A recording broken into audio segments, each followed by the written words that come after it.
Ce mois-ci, préparez vos portefeuilles et vos étagères parce que mai va être absolument chaotique chez Lego. Entre le retour d'une licence culte qu'on n'avait pas vue depuis 10 ans, un Star Wars UCS qui va diviser la communauté, l'arrivée d'une toute nouvelle gamme qu'on n'attendait absolument pas, il y a du très lourd, mais aussi de grosses erreurs à absolument éviter. J'ai analysé pour vous les 17 sorties Lego majeures de ce mois-ci. Dans cette vidéo, je vous donne mon top 3 indispensable, mais je vais aussi vous dire quelle est selon moi la pire affaire du mois. Et restez bien jusqu'au bout parce que je pense que vous allez être surpris.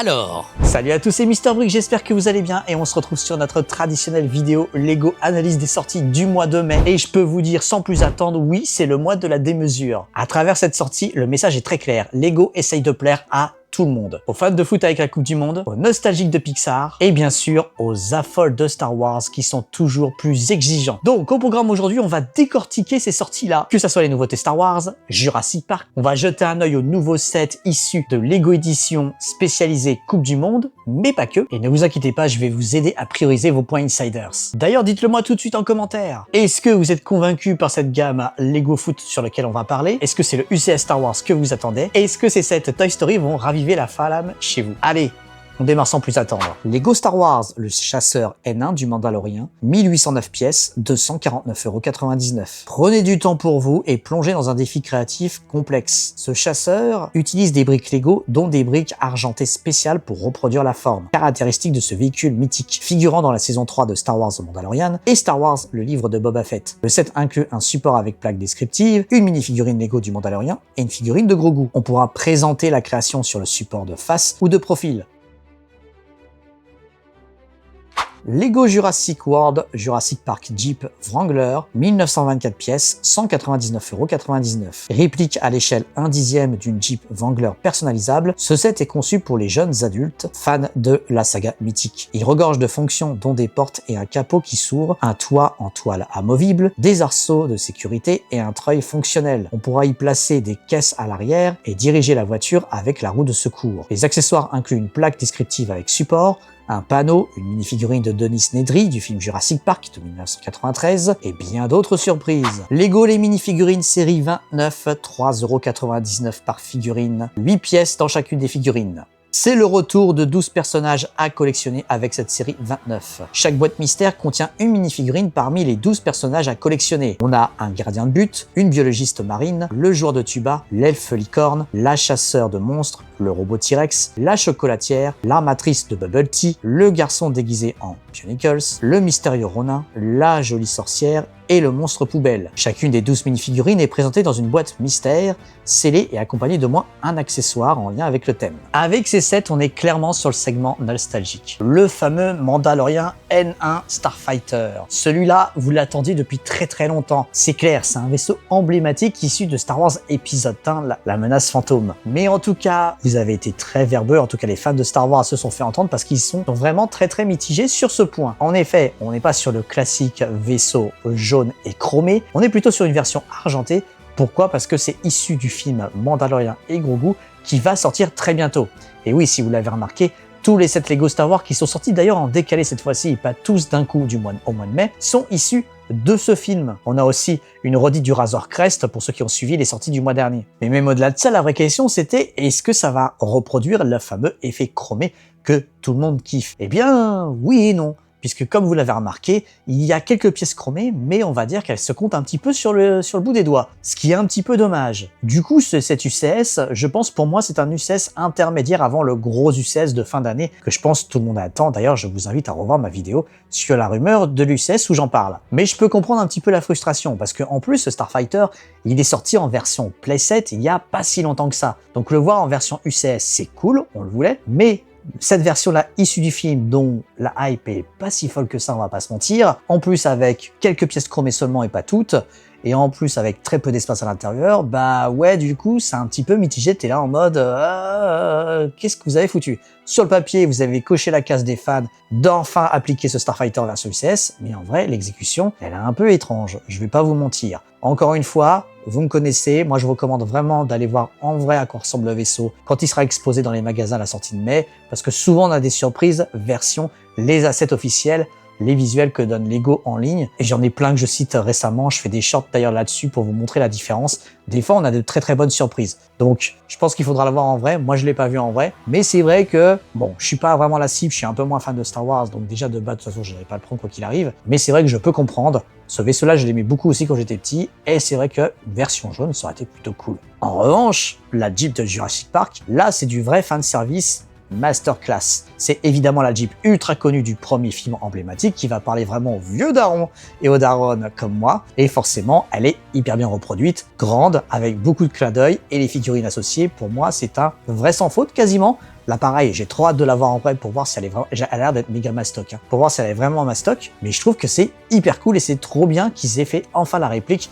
de ce véhicule mythique. Ça serait trop bien, évidemment. Là, je rêve qu'ils fassent la même chose en déclinaison de tous les différents véhicules qu'il y a eu, parce qu'il y a eu des petites déclinaisons en fonction des films, même Jurassic World, ça ferait une collection de véhicules. Je trouve que ça sera trop marrant. Donc pour moi, c'est un grand oui. Vous l'avez compris. Et trop content justement que les minifigurines reviennent. J'avais un petit peu perdu le fil et je trouvais que les dernières séries étaient pas si top que ça. J'étais même un peu déçu. Et je dois l'avouer que ça fait partie de mes petites Madeleines de Proust que j'adore chez Lego, les minifigurines comme ça. Je sais pas vous. Et là, je dois avouer que cette série-là, elle est particulièrement bien foutue, mine de rien. On a quand même, moi je note des figurines vachement cool. Bon, déjà, on a une version de Lloyd Ninjago. Oui, vous allez dire, la figurine de Lloyd, on l'a partout en long, en argent, en travers. Mais dans une version hyper stylisée avec son foulard que je trouve magnifique. On a un Bionicles pour les grands fans de l'époque, si ça vous intéresse. D'ailleurs, il y a beaucoup de rumeurs qui disent que Lego, en fait, à travers ça, est en train de teaser peut-être un retour de Bionicles. Dites-moi en commentaire ce que vous en pensez d'ailleurs. On a un traditionnel dinosaure qui revient, toujours sympa. On a une fille steampunk, ça j'aime beaucoup. On a un joueur de foot en plus qui se rajoute, ça c'est plutôt pas mal. Et je note aussi un trompettiste aussi qui est plutôt, qui a l'air plutôt cool et bien foutu. En tout cas, si vous avez des villes ou des dioramas et que vous avez besoin de compléter avec des figurines,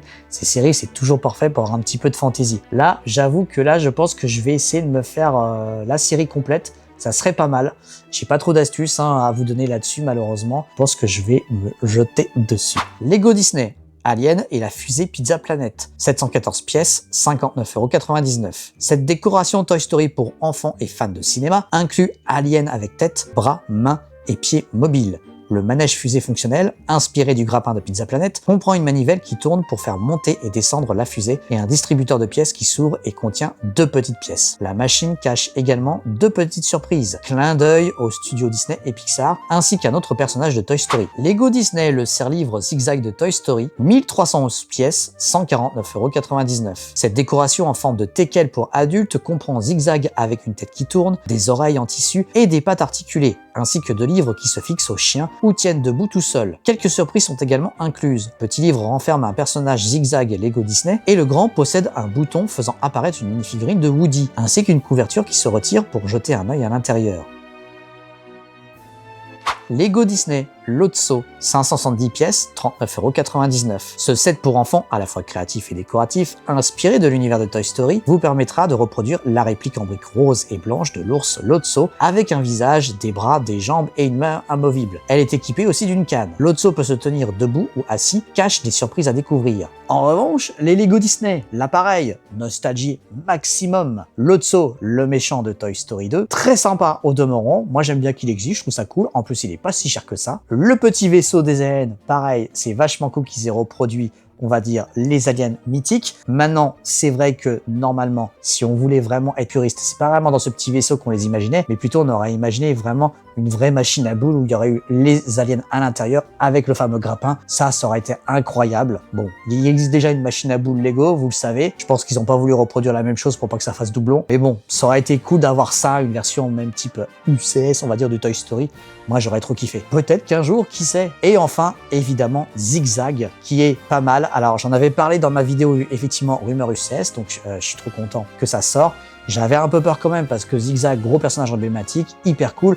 Mais par contre, le faire en serre-livre, je me suis dit sur papier, mais qu'est-ce qu'ils sont en train de faire? Est-ce que c'est vraiment la demande? Les serre-livres et les book nooks qui sont en train de, on va dire, d'en tester quelques-uns depuis quelques temps, que ce soit du Harry Potter, du Sherlock Holmes, rappelez-vous, ou du Lord of the Rings, c'est sympa. Mais en vrai, je pense pas que ce soit le truc premier que tout le monde voudrait. Mais ils ont fait un truc ultra intelligent. Et là, pour moi, c'est un très bon point, c'est que ce serre-livre, en fait, tu peux l'enlever pour que ça fasse vraiment un zigzag seul avec les figurines. C'est pas obligé que ça soit un book nook vraiment fait comme les autres sets. Donc au final, c'est une très très bonne nouvelle. Donc même si comment on est fan des personnages, mais que pas forcément envie d'avoir des serre-livres, en fait, j'ai pas d'étagère avec des livres, donc ça me servira à rien. Et ben je trouve ça plutôt bien. Et même les livres qu'ils ont construits et tout, je les trouve trop bien faits, en plus avec à l'intérieur tous les clins d'œil. Franchement, c'est une très très belle réussite, je trouve. Personnellement, je vais craquer, je pense. En plus, ça coïncide évidemment avec aussi la sortie du film Toy Story. D'ailleurs, je suis un peu étonné, ils n'ont pas mis en avant, on va dire, de set plus playset autour du film. Peut-être que ça va sortir juste après, qu'ils n'ont pas annoncé tout de suite. Je suis très curieux de voir parce que, quand même, ce nouveau Toy Story, c'est pas tous les jours que ça sort. Même si on est quand même, je crois, 5e. Ouais, ça commence à faire beaucoup. Cristiano Ronaldo, Best of, 490 pièces, 29,99 €. Ce modèle donc célèbre Cristiano Ronaldo. La base forme son initiale et affiche les couleurs de son équipe nationale, le Portugal, ainsi qu'un grand CR7, son sigle emblématique. Une mini-figurine de Cristiano Ronaldo donne vie au set, qui inclut également une plaque portant sa signature et ses statistiques et de nombreuses surprises cachées, clin d'œil à son histoire et à sa carrière. Lionel Messi, Best of, 500 pièces, 29,99 €. Les fans de foot vont adorer assembler ce modèle collector à exposer, hommage à Messi. La base forme son initiale et affiche les couleurs de l'Argentine, son équipe nationale, ainsi qu'un grand 10, l'un de ses numéros de maillot. Une mini-figurine de Lionel Messi donne vie au set, qui inclut également une plaque portant son nom et ses statistiques, ainsi que de nombreuses surprises cachées. Clin d'œil à sa vie et à sa carrière. Kylian Mbappé, Best of, 490 pièces, 29,99 €. Célébrer l'une des plus grandes stars de l'équipe nationale de foot française avec ce set. Les fans de foot se sentiront l'âme de champion en créant ce modèle de collection à exposer. La base forme l'initiale de Kylian Mbappé et affiche les couleurs de son équipe nationale, la France,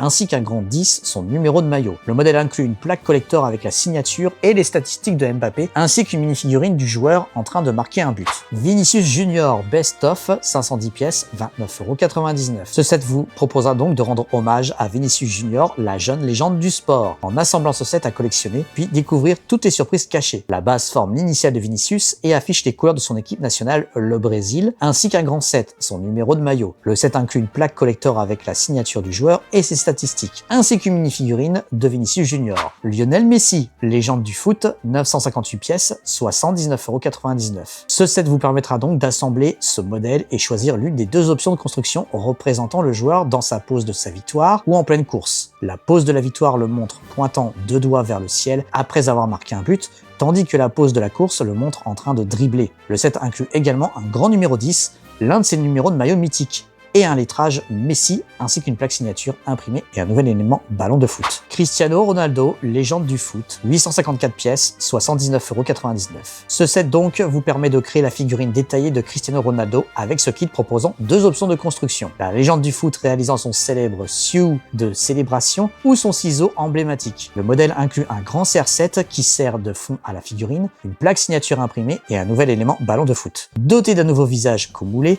la figurine terminée devient une décoration à collectionner sur le thème du foot qui ajoutera une belle touche dans vos chambres ou dans votre bureau. L'emblème officiel de la FIFA World Cup 2026, 298 pièces, 24,99 €. La base forme un 26 coloré et le modèle inclut une version semi-3D du trophée de la FIFA World Cup, une tuile FIFA et des éléments imprimés. Ce set est donc une décoration sportive à collectionner instantanément reconnaissable. Cet emblème s'accompagne d'un support et d'un crochet pour l'exposer sur un bureau ou un mur. Maillot 2026 de l'équipe nationale américaine de foot, 167 pièces, 24,99 €. Les enfants vont adorer créer une version encadrée et détaillée du maillot de l'équipe américaine de foot. Ce kit inclut de nombreux éléments imprimés et une grande feuille d'autocollant leur permettant de décorer le maillot de foot Lego avec le numéro de leur choix, de 0 à 99. Deux mini-figurines Lego complètent le set, l'une porte les rayures de l'équipe et l'autre les étoiles. Des options pour la tête et les cheveux permettent de les personnaliser. Une fois terminé, le set devient un décor de foot à exposer. Le segment coup de poker. Et oui, cette gamme Lego édition Coupe du Monde, on en a énormément parlé en long, en large et en travers.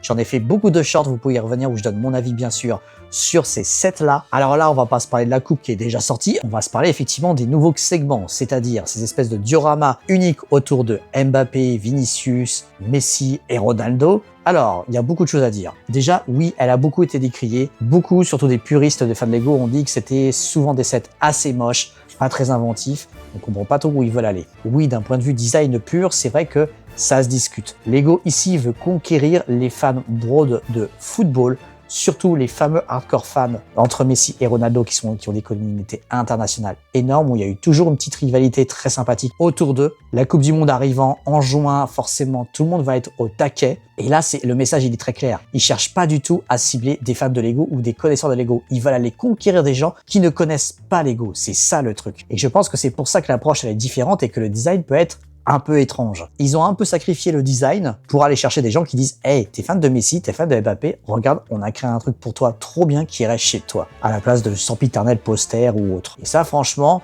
c'est plutôt assez malin. Moi, ce que je trouve quand même, il faut rendre à César ce qu'à César, il faut en tout cas les féliciter. Je trouve ça quand même juste incroyable que Lego ait réussi à avoir déjà un deal avec la Coupe du Monde parce que ça coûte une blinde, ce truc, vous avez pas idée. Donc ils ont la licence, c'est pire que les JO. Ils ont réussi à avoir un deal avec les plus gros joueurs de la Terre, même moi qui suis footix, je les connais. Ils ont réussi à mettre un joueur français cocorico qui est Mbappé. Alors peut-être les puristes qui vont dire pourquoi Mbappé, pourquoi c'est pas Zidane, blablabla. Ok, très bien.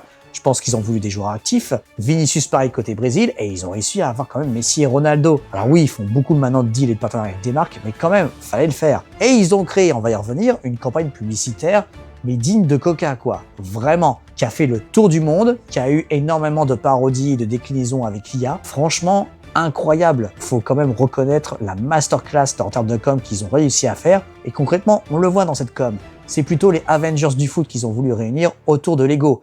En fait, moi, ce que je trouve incroyable, c'est que ici, Lego, à travers cette gamme-là, et sa démarche et ses campagnes marketing autour de Coupe du Monde, ils veulent pas du tout se positionner en marque de jouets. Ils veulent carrément même oublier qu'ils sont une marque de jouets, que c'est des Lego purs. Non, non. Ils s'inscrivent vraiment comme une marque comme Coca-Cola à l'époque, avec ces vous savez, campagnes de Noël qu'ils faisaient à l'époque à chaque fois, avant qu'ils partent en fouilla et qu'ils se fassent torcher maintenant. Ils veulent vraiment se positionner comme étant une marque universelle, présente partout. Lego en filigrane dans ta vie. Et c'est ça le truc qui est incroyable. Et ils sont en train d'y arriver, mine de rien, avec l'enchaînement là depuis 2 ans. Là, on refera peut-être une analyse marketing d'ici quelques mois après d'autres annonces, etc. Et il y a qu'à voir les commentaires de toute façon sur Internet. Tu le vois, c'est une vraie fracture. Les gens qui sont vraiment des gros amateurs de Lego sont assez hermétiques à ça, et ça je peux comprendre. Moi je le suis personnellement parce qu'en plus le foot ça me parle pas trop. Mais en tout cas, ceux qui sont fans de foot pour du foot et qui voient ça Lego de très très loin, qui connaissent sans rien faire, ils se disent « Ah ben moi j'ai envie de m'acheter le petit diorama Messi ou Ronaldo, j'ai envie de m'acheter sa fameuse statue, etc. » Et là tu dis « Bah oui, forcément, ils ont marqué un truc. » C'est pour ça que sur le papier, pour moi c'est pas du tout un fail, et je pense que ça va vraiment marcher, que ça va vraiment se vendre. Maintenant, si on regarde un peu plus près les sets, il y a quand même quelques pièges, d'où mon introduction. Déjà, on reste sur un rapport qualité-prix, on va dire, assez élevé. Mais je dois reconnaître que les mini dioramas de Mbappé ou de Messi, etc. sont plutôt sympas. Sur un petit espace, quand tu es dans ta chambre, etc. C'est plutôt cool. Ça reproduit bien l'univers de chacun. Et les figurines sont super nice. Et ça, avoir des figurines de foot en Lego, bah, c'est assez rare, mine de rien. Avec le maillot, la licence et tout. Je pense qu'il y aura un côté un peu collection d'ici quelques années qui peut être pas mal. En revanche, les statues de Messi et de Ronaldo, autant Messi tu reconnais, autant Ronaldo, je sais pas ce qui s'est passé. On pourrait dire que c'est Jean-Louis de la Conta ou Philippe le boucher de chez toi, bah, franchement, tu reconnais pas du tout, à part qu'il y a son maillot. Ça, c'est un peu étrange. Par contre, il y a 2 trucs. Le tableau des maillots de foot. C'est très étrange d'avoir choisi l'équipe des USA, sûrement très spécifique pour aller conquérir le marché de l'Amérique, parce que forcément, quand tu parles on va dire des équipes de foot emblématiques dans le monde, tu penses pas forcément tout de suite aux USA, c'est plutôt, on va dire, des figurants à côté de ça. Tu penses à l'Argentine, tu penses au Brésil, tu penses à l'Angleterre, tu penses à l'Allemagne, tu penses aussi à la France. En revanche, sur le papier, je trouve l'idée très très bonne, c'est-à-dire avoir son petit cadre avec le petit maillot de ton équipe et la petite figurine à côté, bah en vrai, moi ça m'a un peu frustré parce que je me dis mais pourquoi ils n'ont pas fait ça pour chacune des nations qui concourent à la Coupe du Monde? Ça aurait été juste incroyable. Alors oui, ça aurait fait un nombre incalculable de 7, mais quand même, ils ont la licence Coupe du Monde. Pourquoi ils n'ont pas fait ça pour la France et pour les autres pays? Je suis sûr qu'il y aurait plein de gens qui auraient voulu collectionner ces maillots en Lego. Franchement, même moi, ils auraient fait ça à l'équipe de France, j'aurais été tenté. Donc là, c'est un peu dommage. Est-ce que c'est une histoire après de droit par rapport à chaque équipe qui est en plus que la Coupe du Monde? Il y a peut-être un délire comme ça. Ça sera dur de vérifier l'information. Mais bon, là, je trouve que c'est un petit coup un peu raté. Parce que là, la Coupe du Monde, c'est en juin. Ils n'ont pas annoncé d'autres sets. Je vois pas Lego sortir des sets en septembre, octobre, après la Coupe du Monde là-dessus. L'effet sera un peu passé. Bon, voilà. À mon avis, il y aura pas d'autres sets Coupe du Monde. Je crois qu'ils ont tout sorti et tout annoncé. Par contre, pour moi, le gros red flag, et que je vous recommande vraiment pas de l'acheter, même si ça peut vous donner envie, c'est l'emblème de la Coupe du Monde. En vrai, déjà, il est très très cher pour ce que c'est. Alors oui, c'est cool, hein, c'est un emblème, c'est l'emblème officiel, c'est etc. Mais en vrai, pour moi, c'est, d'un point de vue temporalité, ça va devenir démodé très vite, parce qu'il est complètement temporalisé à la Coupe du Monde 2026. Les logos changent à chaque fois. Acheter celui de 2026, dans 10 ans, il deviendra peut-être ringard. Donc c'est pour ça que j'ai envie de vous dire attention à celui-là. Je vous recommande vraiment pas de l'acheter, même si vous êtes un gros fan de Coupe du Monde et que vous tombez sur cette vidéo. Franchement, ça vaut pas le coup par rapport à ce que ça coûte. Si vous devez vous concentrer sur quelque chose, peut-être concentrez-vous sur un des mini dioramas d'un des joueurs si vous êtes fan, ou alors à la limite prenez la Coupe du Monde, c'est vaut très très cher, mais prenez la Coupe du Monde qui est sortie juste avant, qui est très jolie. À mon sens, j'ai envie de dire, ils sont en train de faire une énorme masterclass. Maintenant, je vais poser une question que peut-être j'y répondrai d'ici quelques temps. Est-ce que c'est pas au détriment de ce qui fait, on va dire, leur identité des départs, ou alors des corps fans qui les suivent, ou alors vraiment des fans de jouets de l'époque? Là, la question commence vraiment à se poser parce qu'avec les enchaînements qu'ils font ces derniers temps, on est en train de se dire, est-ce que l'ego se perd?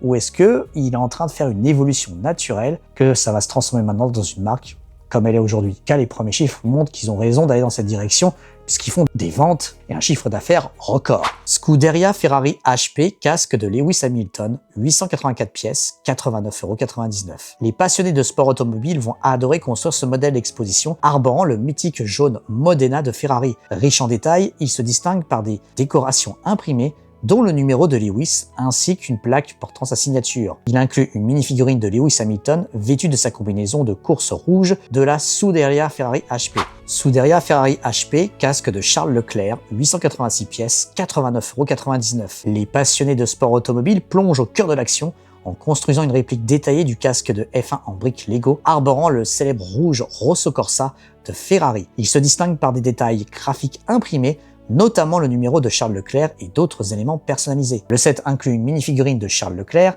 ainsi qu'une plaque affichant la marque et sa signature. Petite plante dansante, 253 pièces, 19,99 €. Ce set vous proposera de construire et d'exposer une décoration végétale amusante et colorée avec les 7 petites plantes dansantes. On pourra créer donc 2 plantes Lego dans des pots pastels. Lumi, le Délosperma, porte des boutons violets et Ellie, l'Echeveria, une hampe florale corail. Avec leur fond arrondi, les pots ornés de visages souriants se balancent lorsqu'on les touche. Un pot vert d'avant et arrière et le pot rose latéralement. Pour plus de fantaisie, il est aussi possible d'inverser les pots des 2 plantes. Et enfin, forcément, côté un peu plus lifestyle, les 2 casques Hamilton et Leclerc de F1. Ils n'ont pas oublié la F1, même s'ils sont vachement concentrés sur le foot en ce moment. Bon, j'imagine que pour les gros fans de F1, c'est ce que vous attendez depuis très très longtemps. Après les voitures F1 de toutes les écuries, ils ont sorti les 2 casques emblématiques. Il y a eu des leaks et des rumeurs comme quoi il y aurait plein d'autres casques qui arriveraient après.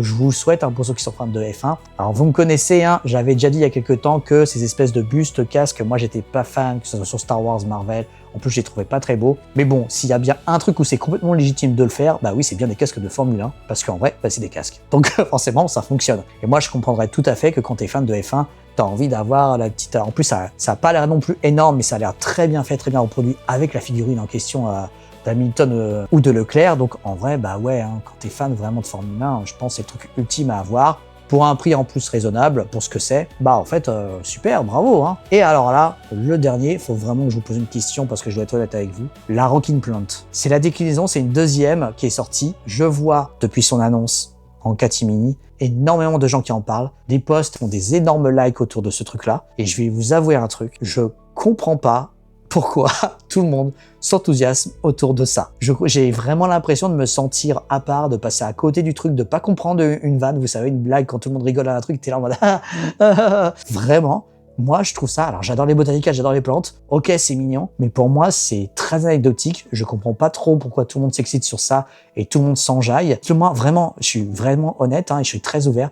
Dites-moi en commentaire pour ceux qui ont soit des proches ou eux-mêmes sont très très fans de ça, pour qu'ils m'expliquent un petit peu pourquoi c'est incroyable ces trucs-là. C'est tout mignon, ça coûte pas cher, ouais c'est sûr. Mais pour moi c'est très anecdotique et c'est très un peu osef, je suis obligé de vous le dire. Je suis un peu dubitatif, en tout cas ça existe et apparemment ça plaît à énormément de gens. Donc tant mieux pour vous, j'ai envie de dire, si ça vous plaît. J'ai beau regarder les commentaires, essayer de chercher, je ne comprends pas cet enthousiasme. Écoutez, comme on dit, il en faut pour tout le monde. J'ai l'impression d'être un vieux boomer quand je dis ça. Alors du coup, c'est quoi mon top 3 que je vous recommande? Bah oui, à travers tout ça, vous l'avez compris. C'est un peu difficile parce que vraiment, on est sur, on va dire, 3 segments très très différents qui parlent à des typologies différentes et à des gens différents. T'as le segment nostalgie, comme j'ai dit, t'as le segment foot qui est tellement à part, et t'as le segment un peu plus lifestyle. Je vous recommande déjà dans mon top 3. Alors, je le classe pas du 3 au 1, c'est un 3 dans le désordre. La voiture de Jurassic Park, qui est quand même un monument du cinéma Spielberg et du cinéma du divertissement, qui est super bien fait, qui est incroyable. Zigzag de Pixar, évidemment. Ah ok, ça parle aux fans de Pixar Toy Story, hein, je sais, hein, mais qui est une super belle réalisation qui rend très bien hommage à ce personnage, d'ailleurs qui avait très peu de déclinaisons Lego. Et enfin, je vous recommande peut-être un des mini-dioramas d'un des 4 joueurs dispo dans la série foot, parce que je sais que de toute façon, ça va parler à des gens qui sont ultra fans du foot, de la Coupe du Monde, qui sont au taquet, parce que c'est des joueurs emblématiques, et qu'en vrai, bah c'est un peu unique hein, que Lego ait réussi à avoir un deal pour jouer la licence, jouer ses personnages, quand même. Quand on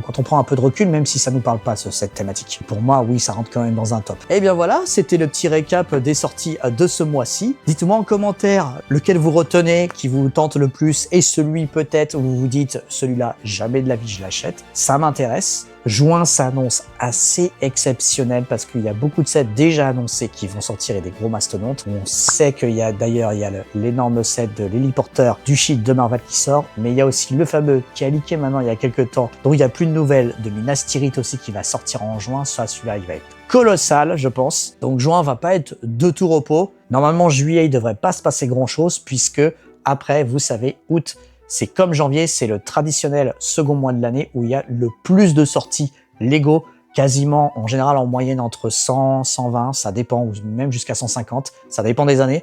Donc on verra. On sait que Lego One Piece sort en août, traditionnellement, comme ceux d'avant, mais on n'a pas d'autres idées de ce qui pourrait sortir, et je suis sûr qu'on va avoir de très très belles surprises. Un grand merci à ceux qui s'abonneront, qui ont découvert ma chaîne, j'espère que ça vous plaît.